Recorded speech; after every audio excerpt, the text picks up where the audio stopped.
Right when I was stepping out, the world shut down. All of a sudden, it was just like, what am I gonna do?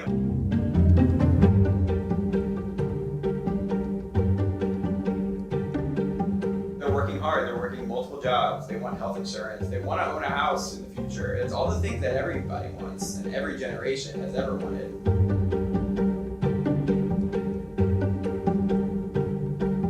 You turn on Instagram and you see someone that looks like your older brother getting shot on a camera. It's crippling. Every year at this age, it feels like if I don't get things started now, I won't be successful in the future.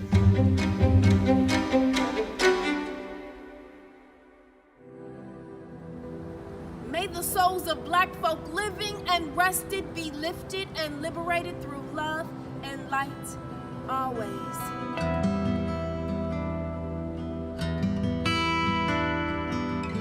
We speak power and strength and courage upon your name, for it has been written and it is the final say. My soul can't sleep. I got these visions that I can't shake.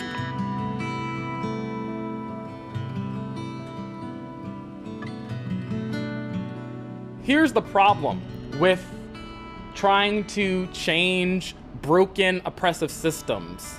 You're out in the trenches, whether you are a protester, whether you volunteer for a nonprofit, whether you're working in politics, you're still dealing with the traumatic and negative impacts of these broken systems. You don't really see the impact that it's having on your body or the impact that it's having on your mental development. We play Russian roulette with our mind all the time because we are not mindful and intentional about the way that we treat it. Our body keeps the score, it doesn't forget.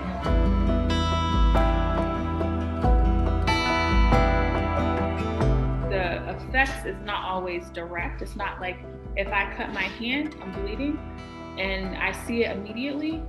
Unfortunately, with mental health and the way that we are acting on things that are taking place, the effects are trickling. No peace! I can't rest. There's too much unrest and a knee against my neck is a plea to blue blood, but I digress.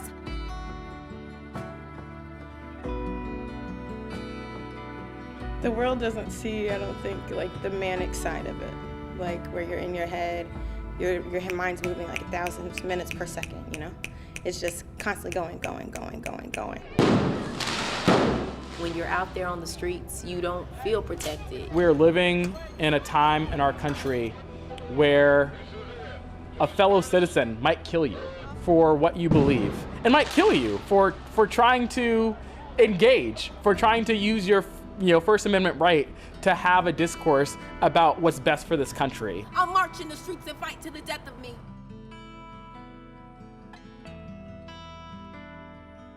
The reality is that fighting for freedom has always come at a cost. Whether it has been those who fought to free enslaved people, whether it was those who fought for voting rights, we are continuing to see the sacrifices that we must take to make sure that there's a better future so that those coming after us will not suffer. I'll protect what's mine and my right to breathe.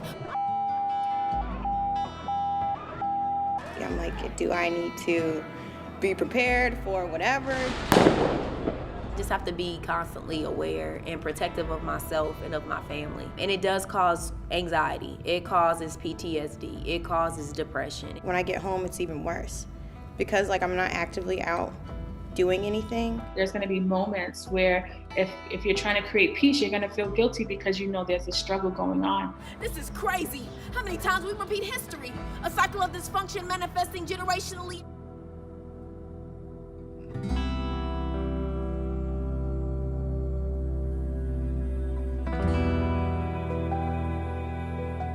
As a black woman, there is this complex and a stereotype that we don't feel, that we can handle pain in a way that a white woman can't. It's a really disturbing understanding of black womanhood, and it's untrue.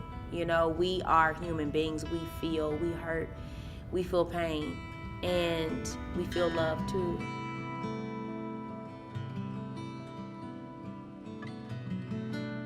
It can be a very lonely place to be an activist. But the reality is that experience of isolation is a limited experience. You're gonna find community, you're gonna find supporters, and ultimately, you living your values will allow you to end up in a place where you feel belonging and happiness. For me, it's writing. I'm a writer.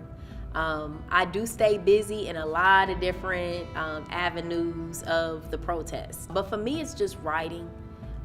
It is exploring poetry. I have a creek in my backyard, and I'm just gonna go sit by the creek and just listen to the water babble and talk and just let that soothe my mind. I remind myself, this is a test. This is a test of our community's resilience. This is a test of my ability to wait, listen, and take action for justice when the time is ready.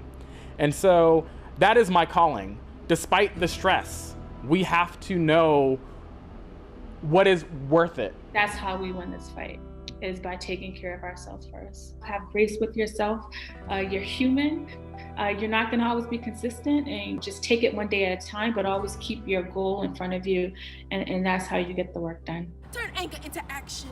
Turn pain into protest. Turn rage into revolution. I say this in the Creator's name. Stay blessed. Amen.